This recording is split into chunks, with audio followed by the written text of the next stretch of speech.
اور رو کے حضور فرمانے لگے، رو کے کہ اس قبر کے عذاب سے رب کی پناہ مانگو اور اس کے لیے تیاری کر لو، یہ بڑا سخت دن ہے۔ حضرت سعد بن معاذ رضی اللہ تعالیٰ عنہ کا جب جنازہ تھا، فرماتے ہم جا رہے تھے تو 5-6 قبریں تھیں، تو حضور نے فرمایا کن کی قبریں؟ ہم نے عرض کی یا رسول اللہ صلی اللہ علیہ وسلم یہ کافروں کی قبریں۔ یہ نبی پاک علیہ السلام نے فرمایا جو مسلمان جمعے کے دن یا جمعے کی رات کو فوت ہو، حدیث کے راوی حضرت ابو ہریرہ رضی اللہ تعالی عنہ، حضور صلی اللہ تعالی علیہ وسلم نے فرمایا جو شخص بیماری سے فوت ہوا، جو بندہ سورہ ملک پڑھتا ہے، سنن ترمذی میں حضرت ابن عباس سے روایت ہے کہ حضور صلی اللہ علیہ وسلم کے ایک صحابی نے ایک جگہ خیمہ لگایا تو وہاں سورہ ملک پڑھنے کی آواز آتی۔ سورہ ملک اتنی شاندار صورت ہے کہ نبی پاک صلی اللہ علیہ وسلم نے فرمایا یہ قیامت کے دن اللہ کی بارگاہ میں ناز سے جھگڑا کرے گی اور کہے گی اے اللہ یہاں تو میرے پڑھنے والے کو جنت عطا فرما یا مجھے قرآن پاک سے علیحدہ کر دے۔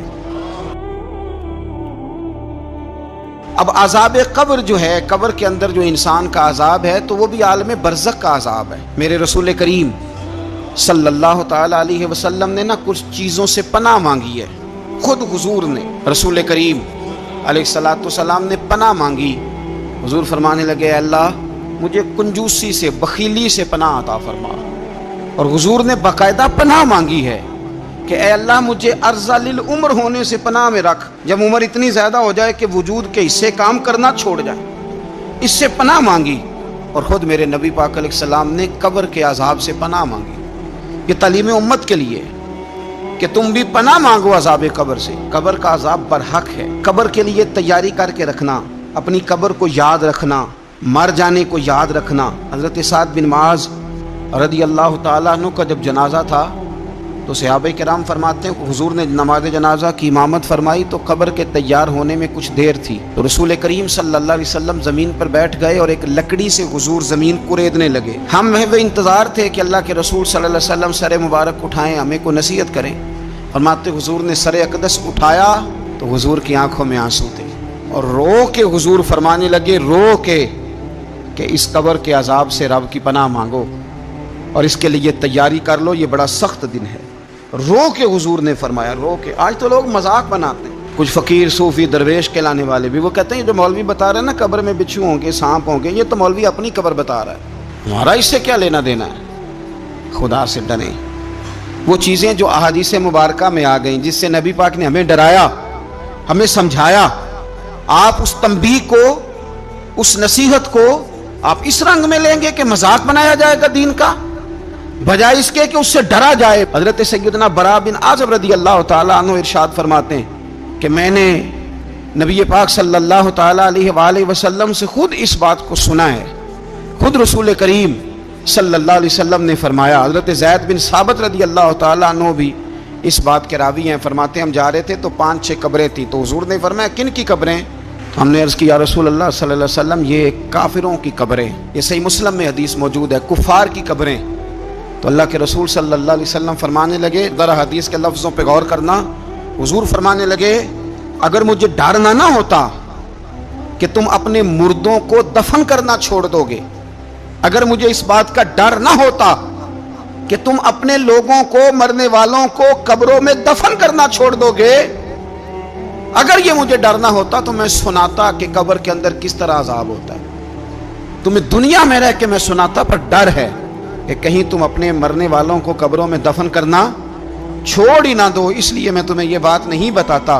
اور میرے رسول کریم صلی اللہ تعالی علیہ وآلہ وسلم نے پھر ارشاد فرمایا، اپنے غلاموں کی طرف نظر فرمائی یہ بات کہہ کے کہ اگر مجھے ڈر نہ ہوتا کہ تم دفن کرنا چھوڑ دو گے تو تمہیں میں سنا دیتا کہ قبر میں کیا عذاب ہوتا ہے۔ پھر حضور نے صحابہ سے فرمایا چلو بھائی دوزخ کے عذاب سے اللہ کی پناہ مانگو۔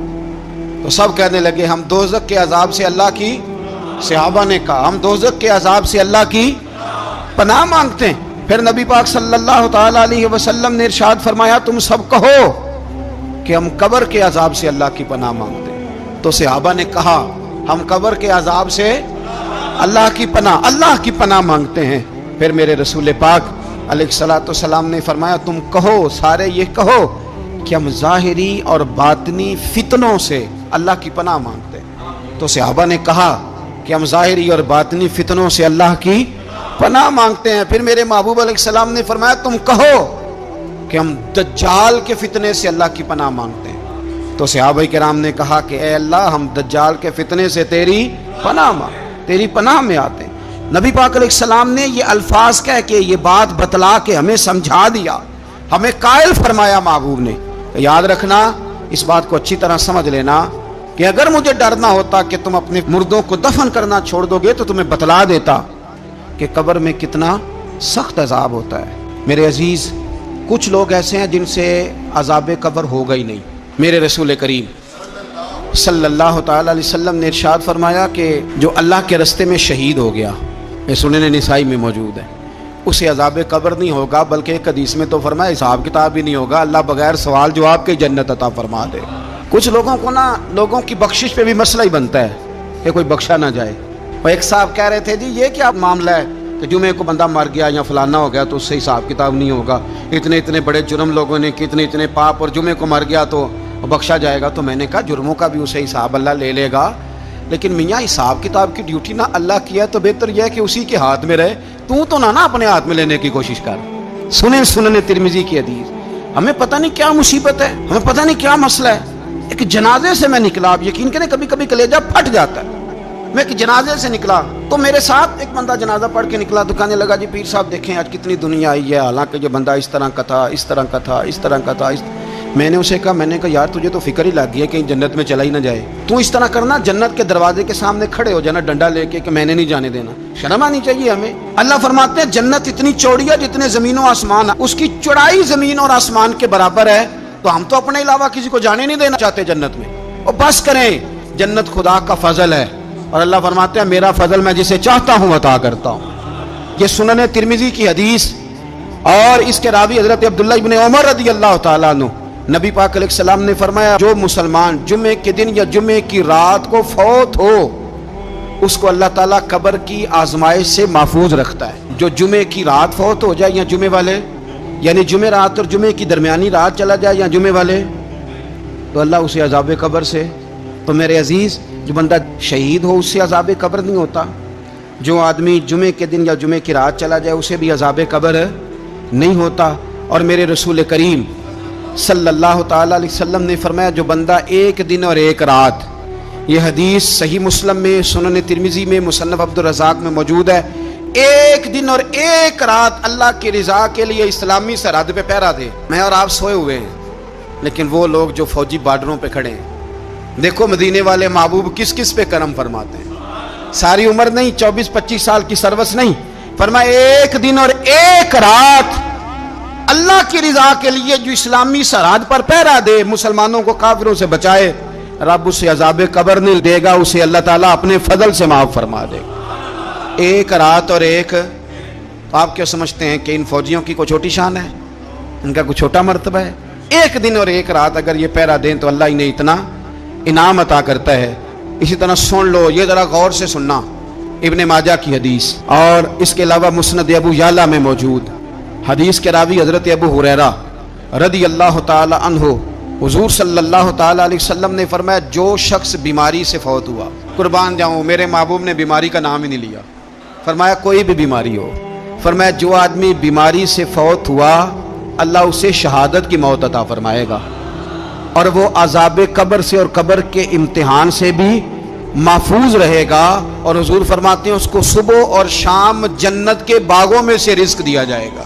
جو کسی بھی بیماری سے مرا، یہ لوگ بیماری سے مر رہے ہیں تو لوگوں نے اچھوت سمجھ رہے ہیں، اچھوت، یہ اچھوت نہیں ہے، اس لیے کہ لوارث نہیں، یہ خدا رسول کے ماننے والے ہیں، تم انہیں اچھوت کہہ رہے ہو، اور مدینے والے رسول انہیں شہید فرما رہے ہیں۔ حضور نے فرمایا جو بیماری سے مرے شہید ہے، وہ قبر کے عذاب سے محفوظ رہے گا اور جنت کے باغوں میں سے اللہ رزق دے گا۔ لوگ کہتے ہیں دیکھو جی بڑا تانگ ہو کے دنیا سے گیا ہے، تو اس بندے کو بھی عذاب قبر نہیں ہوتا۔ اسی طرح جو بندہ سورہ ملک پڑھتا ہے، سنن ترمذی میں حضرت ابن عباس سے روایت ہے کہ حضور صلی اللہ علیہ وسلم کے ایک صحابی نے ایک جگہ خیمہ لگایا تو وہاں سورہ ملک پڑھنے کی آواز آتی، کوئی بندہ پڑھنے والا نظر نہیں آتا تھا۔ جب حضور کی بارگاہ میں عرض کیا تو فرمایا وہاں قبر تھی، اور قبر کے اندر بیٹھ کے میرا صحابی سورہ ملک کی تلاوت کر رہا۔ اگر ہمیں خسرہ نمبر یاد ہو جاتا ہے نا اپنی جگہ کا، اور ہمیں پتہ ہوتا ہے کہ میرے والا حصہ کتنے کروڑ کا ہے، اگر ساری کہانیاں ہمیں یاد ہوتی ہیں تو سورہ ملک بھی ہمیں یاد ہو سکتی ہے. موبائل پہ اس کو ریکارڈ کر لیں، پھر اس کو سنیں. کبھی بھی سورہ ملک میں، اور ہمارے سلسلہ عالیہ میں تو سورہ ملک وظیفہ ہے. ہمارے الوظیفۃ الکریمہ میں اعلیٰ حضرت نے لکھا ہے کہ رات کو سورہ ملک اور سورہ یاسین کے بغیر سونا نہیں. سورہ ملک اتنی شاندار صورت ہے کہ نبی پاک صلی اللہ علیہ وسلم نے فرمایا یہ قیامت کے دن اللہ کی بارگاہ میں ناز سے جھگڑا کرے گی اور کہے گی اے اللہ، یا تو میرے پڑھنے والے کو جنت عطا فرما یا مجھے قرآن پاک سے علیحدہ کر دے. میرے رسول کریم علیہ السلام نے مومن کی قبر کا حال بھی بتایا. سنن ترمذی میں، صحیح ابن حبان میں حضرت ابو ہریرہ رضی اللہ تعالیٰ عنہ بیان کرتے ہیں کہ حضور صلی اللہ علیہ وسلم نے فرمایا جب میت کو قبر میں رکھا جاتا ہے تو اس کے پاس سیاہ رنگ والے اور نیلی آنکھوں والے 2 فرشتے آتے ہیں اور اس کو اٹھا کے بٹھاتے ہیں. باقی حدیثوں میں 3 ہی سوال ہیں، لیکن اس حدیث میں حضور نے فرمایا انہوں نے بس میرے بارے میں ہی پوچھنا ہے اٹھا کے، بس میرے بارے میں صرف یہ پوچھنا ہے بتا مدینے والے محبوب کے بارے میں دنیا میں کیا کہا کرتا تھا. تو اعلیٰ حضرت بریلوی تو کہتے ہیں میں نے تو کہہ دینا ہے سرور کہوں کہ مالک و مولا کہوں تجھے، باغ خلیل کا گل زیبا کہوں تجھے، تیرے تو وصف عید تناہی سے ہیں بری، حیران ہوں میرے شاہ میں کیا کیا کہوں تجھے، لیکن رضا نے ختم سخن اس پہ کر دیا، خالق کا بندہ خلق کا آقا کہوں تجھے. اور پیر میر علی شاہ صاحب کہتے ہیں میں نے وہاں یہ کہنا ہے کہ مکھ چند بدر شاہ شانی ہے تے متھ چمک دی لاٹ نورانی ہے، کالی زلف تے اکھ مستانی ہے، مخمور اکھی ہیں مد بریاں. سبحان اللہ. ماں اجمل کا ماں اکمل کا ماں احسن کا تے کتھے مہر علی کتھے تیری ثنا، مشتاق اکھیں کتھے جاڑی. تو نبی پاک علیہ السلام فرماتے ہیں میرے بارے میں پوچھیں گے، میرے بارے میں. ویسے بھی ایک سوال لازمی ہوتا ہے نا، یہ والا سوال لازمی ہے. من ربو کا پوچھ کے نا تو جنت جہنم کا فیصلہ نہیں، ماں دینوں کا پوچھ کے جنت جہنم کا فیصلہ. ہاں بات اگر ختم ہونی ہے تو مدینے والے کے سوال پہ ختم ہونی، اس لیے کھول کے نعتیں پڑھا کرو اور راج کے درود پڑھا کرو. یہ بات یاد رکھیں، یہ فیصلہ حضور کی ذات پہ ختم ہونا ہے. وہ شکایتیں کرتے ہیں نا لوگ آ کے، تو ایک بچی کو ہمارے ہاں داخل کرانے کے لیے ایک صاحب لے کے آئے تو کہنے لگے بڑا عرصہ اسے فلانے مدرسے میں داخل کرایا، سوائے نعتوں کے کچھ بھی نہیں سیکھا اس نے. تو میں انہوں نے آخیا چاچا جی جڑی اصل کام سی وہ تو سیکھ گئی نا تھوڑی بچی. قرآن و سنت بھی حضور کی نعت ہی ہے، لیکن آپ کو پتہ ہے کہ بات ختم مدینے والے کی نعت پہ ہی ہوتی ہے. حضور کا پیار اصل ہے. تو حضور فرماتے ہیں میرے بارے میں پوچھا جائے گا، وہ کہے گا کہ ان کے بارے میں کیا پوچھتے ہو، اشہد ان لا الہ الا اللہ و اشہد ان محمدن عبدہ و رسولہ. تو فرماتے ہیں پھر اسے نا ایک طرف کھڑکی کھولی جائے گی تو جہنم کا دروازہ دکھایا جائے گا اور اسے کہا جائے گا اگر تو سوالوں کے صحیح جواب نہ دیتا تو دوزخ میں جاتا، لیکن اب تو نے صحیح جواب دیے ہیں. تو حضور فرماتے ہیں اس کی قبر 70 گز چوڑی اور 70 گز لمبی کر دی جائے گی. مسجد میں اے سی والے حال میں جگہ مل جائے تو بندہ بڑا سکھی رہتا ہے، اور صبح جائے بینک اور پہلی لائن میں موقع مل جائے تو بندہ بڑا سکھی رہتا ہے کہ میرا جاتے ہی کام ہو گیا. او خدا کے بندے، قبر بندے کی قبر، مکان اچھی سوسائٹی میں اچھا خستہ اور سستا مل جائے تو بندہ کہتا ہے کہ سودا بڑا واردہ لب گیا، بھائی بڑا کمال ہو گیا، مزہ نہیں آ گیا. قبر 70 گز لمبی اور 70 گز چوڑی. اور یہ ترمذی شریف پڑھ رہا ہوں، بڑی مزیدار حدیث. نبی پاک صلی اللہ علیہ وسلم فرمانے لگے پھر اس کی قبر کو نور سے بھر دیا جائے گا. حضور کو پہچان گیا نا، قبر نور سے بھر دی گئی اور جب 70 گز لمبی کر دی گئی تو بڑے پیارے لفظ ہیں حدیث کے. حضور فرماتے ہیں وہ بندہ پھر فرشتوں سے ایک بات کہے گا، عربی میں بھی ہے اردو میں بھی ہے، پر میرا دل کرتا ہے پنجابی میں بتاؤں. وہ نا فرشتوں سے وہ بندہ کہتا ہے جب قبر ہو گئی نا 70 گز لمبی 70 گز چوڑی اور نور سے بھر گئی، قربان جائیں. حضور فرماتے ہیں وہ مردہ وہ جو قبر میں پہنچا ہے، جب اس کی قبر کو یہ شان ملتی ہے تو فرشتوں سے پتہ کیا کہتا ہے، کہتا ہے میں گھر نہ دسا وہاں جا کے، یہ ذرا گھر نہ بتاؤں دوڑ کے، یہ ذرا میں اپنے گھر بتاؤں بھاگ کے کہ اللہ نے بڑی خیر کر دی. اپنی اماں نو دسا وہاں، میں بچوں کو بتا کے آؤں کہ موج بن گئی ہے، میں بتاؤں اپنی بیوی کو، بتاؤں اپنے بہن بھائیوں کو، میں گھر نہ دسا وہاں. قربان جائیں میرے رسول کریم. فرماتے ہیں فرشتے اس سے کہتے ہیں نہیں تو کسی کو نہ بتا، نم کا نومت العروس، تو اس طرح سو جا جس طرح پہلی رات کی دلہن سویا کرتی. وہ بڑے چاؤں میں سوتی ہے، وہ بڑے پریم میں سوتی ہے، نئی زندگی کا آغاز ہوتا ہے تو سوتی ہے. اور فرشتے کہتے ہیں اب تجھے وہی آ کے جگائے گا جو تیرے اہل میں تجھے سب سے زیادہ محبوب ہوگا، جو تجھے سب سے زیادہ محبوب ہوگا. میرا تو ایمان ہے کہ ہمیں تو قبر سے آ کے جگائیں گے بھی مدینے والے رسول. کہیں گے آؤ غلاموں چلیں، آؤ غلاموں. اور وہ کشمیر کے رومی وقت نے میاں صاحب نے کہا تھا بعد مرن دے قبر میری تے میرے اپیرا جے کر پامے پھیرا. اب حسن دیکھیں کلام کا اور انداز دیکھیں. بعد مرن دے قبر میری تے میرے اپیرا جے کر پامے پھیرا. تے قبر دے وچوں ہڈیاں اٹھ کے مجرا کر سن تیرا. ایک دفعہ آ تو صحیح، میں لوگوں کو وجد کر کے دکھاؤں گا کہ دیکھو نا وہ آج آئے ہیں، وہ آئے ہیں میرے مزار پہ. آج دیکھو ذرا رنگ تو دیکھو کس طرح نرالا اور انوکھا ہو گیا. وہ خود آئے ہیں. مومن کی قبر جنت کا باغ بنے گی، اسے نوازا جائے گا، اسے دیا جائے گا، اسے عطا کیا جائے گا.